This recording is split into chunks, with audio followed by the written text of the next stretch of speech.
Auzubillahiminash-shaytanir-rajim. Bismillahir-rahmanir-rahim. A very warm welcome to all my students. Today I will start the lecture number 3. The lecture number 3 is all about the exercise number 1.3. So in 1.3 exercise it's all about the subtraction. So आप लोग subtraction भी इसी तरह करते हैं जिस तरह आपसे addition होती है. सिर्फ addition में आपके पास डिजिट्स बढ़ जाते हैं, इसी तरह सब्ट्रैक्शन में जो है वो आपके पास चीज़ कम हो जाती है. और आपने ये बात याद रखना है कि सब्ट्रैक्शन में हम हमेशा बड़ी वैल्यू में से छोटी वैल्यू को माइनस करते हैं. और जब हमारे पास ऐसी सिचुएशन आ जाए कि छोटी वैल्यू हमारे पास जो बड़ी वैल्यू में से माइनस करना होता है, उसके लिए हम क्या करते हैं, उसके लिए हम बोरो लेते हैं, कैरी लेते हैं नेक्स्ट डिजिट से, सो दैट वो वाली जो वैल्यू है वो बड़ी हो जाए और उसमें से इजीली हम माइनस कर सकते हैं.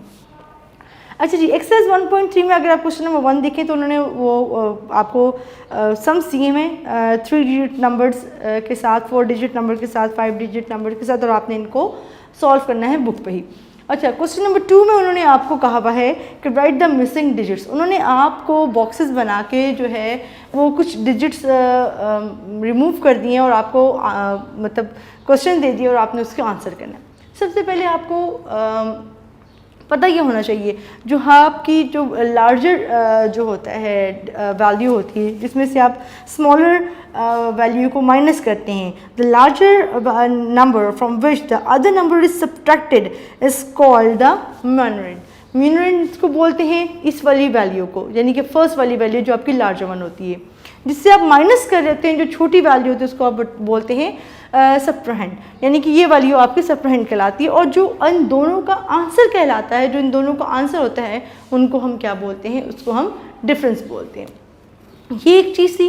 और दूसरा, अब आपको उन्होंने ये क्वेश्चन दे दिया है कि आपने इसके अंदर मिसिंग जो डिजिट्स हैं आपने उसको तलाश करें, यानी कि आपको उन्होंने आंसर्स दे दिए लेकिन उन्होंने आपको ये नहीं बताया कि इसमें क्या क्या वैल्यू आई है. अच्छा, अगर आप ज़रा नीचे वाली, अगर आप ये भूल जाए इस वक्त यहाँ पे कोई डिजिट इस वक्त मौजूद है, ठीक है, अब आपको उन्होंने 4 दे दिया है और आप माइनस का क्वेश्चन है आपके पास, तो आप सोचेंगे कि यहाँ पे ऐसा क्या डिजिट आएगा कि जिसको मैं माइनस करूँ, 3 माइनस करूँ तो मेरे पास आंसर 4 आ जाए, यानी कि ये आपका डिफरेंस है, ये आपका आंसर है. यानी कि अगर आपको 4 चाहिए आंसर में तो आप ऐसी क्या वैल्यू लेके आएंगे जिससे आपको जो है वो समझ आ जाएगी. तो डेफिनेटली आप 7 में से 3 माइनस करेंगे तो आपके पास क्या आ जाएगा, 4 आ जाएगा.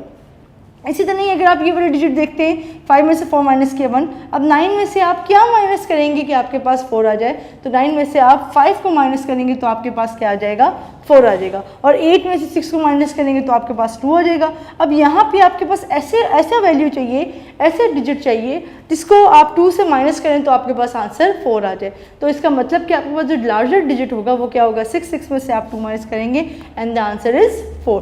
तो आपके पास आता है 4 2 4 1 4. इसी तरह आप क्वेश्चन नंबर 2 देखें तो उन्होंने 4 में से आपको आंसर दे दिया 2, तो आप 4 में से 2 माइनस करेंगे तो आपके पास 2 आ जाएगा. 0 में से 1 माइनस नहीं हो तो डेफिनेटली आप यहाँ 7 वाली वैल्यू से कैरी लेंगे. 10 में से 1 माइनस किया तो आपके पास क्या है, 9.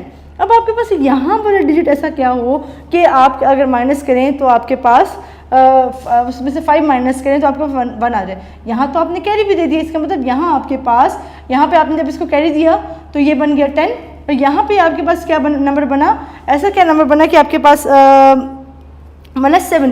तो 7 में से आप, यानी कि यहाँ पे आपने कैरी दे दिया था तो 7 के पीछे आपके पास क्या बचा, 6 में से आप 5 माइनस करेंगे तो आपके पास क्या आंसर आता है, 1. और इसी तरह 3 में से 4 नहीं माइनस हो सकता, आप यहाँ से कैरी देंगे, इसको 13 बनाएंगे, 13 में से 4 माइनस करेंगे तो हमारे पास 9 आएगा, और 7 में से 3 माइनस करेंगे तो आपके पास ऑलरेडी यहाँ पे आंसर आ जाएगा 4. तो इस क्वेश्चन को आपने इस फॉर्मेट में करना था कि आपको जो आंसर्स की वाली वैल्यू जो आपके पास अवेलेबल थी वो उनको मद्देनजर रखते हुए आपने ऐसे डिजिट्स को लाने थे सो दैट कि आपका यही वाला आंसर प्रॉपरली बन जाए. इसी तरह क्वेश्चन नंबर 3 देखिए, सब्ट्रैक्ट के क्वेश्चन हैं, और सब्ट्रैक्ट के क्वेश्चन में आपने एक बात को बड़े अच्छे तरीके से याद रखना है, ये कि जब भी आपको क्वेश्चन दिया जाए तो आपने फ्रॉम के बाद वाली वैल्यू को हमेशा ऊपर लिखना है. यानी कि इसको दूसरा तरीका आप ये कह लें कि हमेशा आपने बड़ी वैल्यू को ऊपर रखना है, छोटी वैल्यू को नीचे रखना है, और उसमें से आपने माइनस करना है. ये बात आपने याद रखनी है कि हमेशा आप लार्जर नंबर को ऊपर रखेंगे, स्मॉलर नंबर को नीचे रखेंगे और उसका आंसर जो है वो यानी कि डिफरेंस निकालेंगे। कैसे? अभी मैंने आपको बताया कि फ्रॉम के बाद वाली वैल्यू को हम पहले लिखेंगे, उसके बाद वाली वैल्यू को हम दोबारा लिखेंगे। 980,125 माइनस करेंगे हम 419,871, यानी कि इसमें भी आपने इसी बात का ख्याल रखना है कि वंस के नीचे आपकी वंस की प्लेस वैल्यू हो, टेंस के नीचे आपकी टेंस की प्लेस वैल्यू, 100 के नीचे 100, 1000 के नीचे 1000, 10,000 के नीचे 10,000 और 100,000 के नीचे 100,000। अब आप माइनस करना स्टार्ट करेंगे। 5 में से 1 माइनस किया 4, 2 में से 7 माइनस नहीं होते, यहाँ से हमने 1 से कैरी ले लिया। जब हमने 1 से कैरी लिया तो हमारे पास क्या आया? 12, 12 में से 7 माइनस किए 5, तो यहाँ पीछे हमारे पास क्या बच गया? अब हमने कैरी ले लिया था ना, उससे कैरी ले लिया था। अब अगर यहाँ पे देखें तो यहाँ पे भी हमारे पास 0, 0 से तो कैरी जा नहीं सकता, तो हमने क्या किया? हम यहाँ से कैरी हमारा फॉरवर्ड होता हुआ यहाँ पे गया। 10 में से 8 माइनस किए 2, यहाँ पे पीछे क्या बचा? पहले तो यहाँ पे आया तो 9, 9 में से 9 माइनस किया तो हमारे पास आया 0, यहाँ पे हमारे पास पीछे क्या बचा था? 7, 7 में से 1 माइनस किया 6 और 9 में से 4 माइनस किया तो हमारे पास आया 5। इसी तरह हम क्वेश्चन नंबर 4 देखें। 289,129 फ्रॉम 325,011। अब ये वाली वैल्यू आपकी बड़ी और ये वाली वैल्यू आपकी छोटी है। हमेशा बड़ी वाली वैल्यू में से आपकी छोटी वाली वैल्यू माइनस होगी। 325,011 माइनस 289,129। अब 1 में से 9 माइनस नहीं होते, डेफिनेटली हम कैरी लेंगे। 11 में से 9 माइनस किए 2, यहाँ पे पीछे क्या बचा? 0, यहाँ से लिया 10, 10 में से 1 माइनस किए 2 तो 8, यहाँ पे हमारे पास पीछे क्या बचा? क्योंकि कैरी ले लेता 9, 9 में से 1 माइनस किया 8, यहाँ पे हमारे पास क्या बचा? कैरी दे दिया था जिसकी वजह से हमारे पास क्या? 14 में से 9 माइनस किया हमारे पास 5, 11 में से 2 माइनस 8 किए तो 3, और यहाँ पे हमारे पास क्या बचा? क्योंकि कैरी फॉरवर्ड होता गया तो 2 में से 2 माइनस किया एंड द आंसर है 0। तो हमारे पास आंसर क्या आता है? 35,882। अच्छा जी, अब जो सोल्यूशन 4, 5, 6 हैं वो वर्ड प्रॉब्लम्स की हैं। एज यू नो कि मैंने आप लोगों को बताया था कि जब भी आपके स्टेटमेंट में तो टोटल का वर्ड यूज़ होगा तो आप प्लस करेंगे।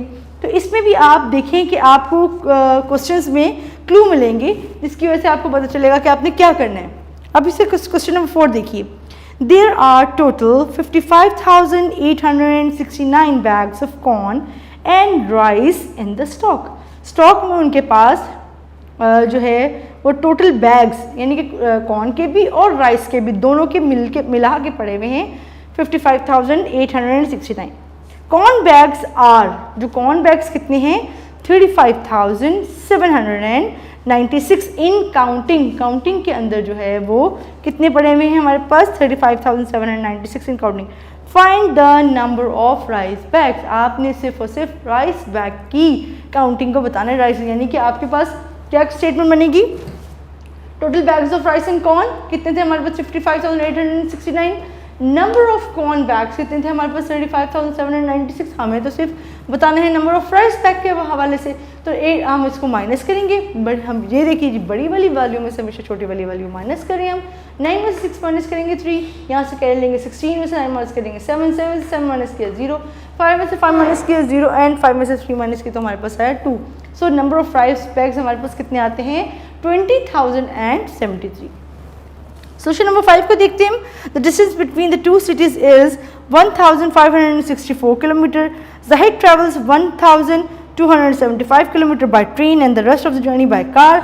How much distance does he cover by a car? तो उसने जो 1,564 किलोमीटर दो शहरों के दरमियान का रास्ता है। जो ट्रेन से जाहिद ने रास्ता तय किया है वो है 1,275 and the rest of the journey, और जो बाकी उसने रास्ता तय किया है जो रिमेनिंग है जो आपने फाइंड आउट करना है वो बाय कार है। How much distance does he cover by car? तो उसने कार से कितना डिस्टेंस कवर किया होगा? डिस्टेंस बिटवीन टू सिटीज़ आपके पास ये था। डिस्टेंस ट्रेवल बाय ट्रेन 1,275, दोनों में से माइनस किया तो आपके पास आया 289 किलोमीटर। तो इसका मतलब उसने कितना डिस्टेंस ट्रेवल किया था बाय कार? 289 किलोमीटर। और बेटा ये बात याद रखिएगा, स्टेटमेंट्स के नंबर होते हैं। स्टेटमेंट्स आप क्वेश्चन के से ही आप स्टेटमेंट्स बना लेते हैं। स्टेटमेंट को बिल्कुल भी छोड़ा नहीं करें। कुछ ना कुछ स्टेटमेंट में ये क्वेश्चंस की कहीं जो है आप उसको उनके कीवर्ड्स होते हैं वो आपने लिखने ज़रूरी होते हैं। उनके पेपर में नंबर होते हैं, स्पेशली इन द यूनिट्स के जो आप किलोमीटर मीटर जिस भी क्वेश्चन में आए तो उसको स्पेशली आपने इस चीज़ का ध्यान रखना है कि अब वो आपने उसको लिखना है, वो ज़रूरी होते हैं। अच्छा जी, क्वेश्चन नंबर 6 की तरफ चलते हैं। Mister Mubeen wants to buy a new car whose cost is rupees 835,698. He has 465,786 in bank account. How much more money does he need? यानी कि कॉस्ट ऑफ कार, वो एक कार ख़रीदना चाहते हैं जिसकी कॉस्ट जो है वो 835,698 है और जो उनके पास पैसे मौजूद है बैंक में वो कितने हैं? उनके पास 465,786। तो उनको कितने और पैसों की ज़रूरत होगी और कितने पैसे होंगे, यानी कि उस टोटल अमाउंट में से मैं जो कॉस्ट ऑफ अ कार है, जो उनके पास कार की कॉस्ट है और जो उनके पास बैंक में पैसे मौजूद हैं उसको माइनस करूँगी तो मेरे पास आंसर आता है 369,912, यानी कि उनको 369,912 पैसों की ज़रूरत है इस कार को ख़रीदने के लिए। तो बेटा आपकी एक्सरसाइज 1.3 थी, all about the subtractions. I hope कि आपको लेक्चर की समझ आई होगी। आपने इनको प्रैक्टिस रजिस्टर पे ज़रूर सॉल्व करना है। अपना ख्याल रखिएगा। अल्लाह हाफ़िज़।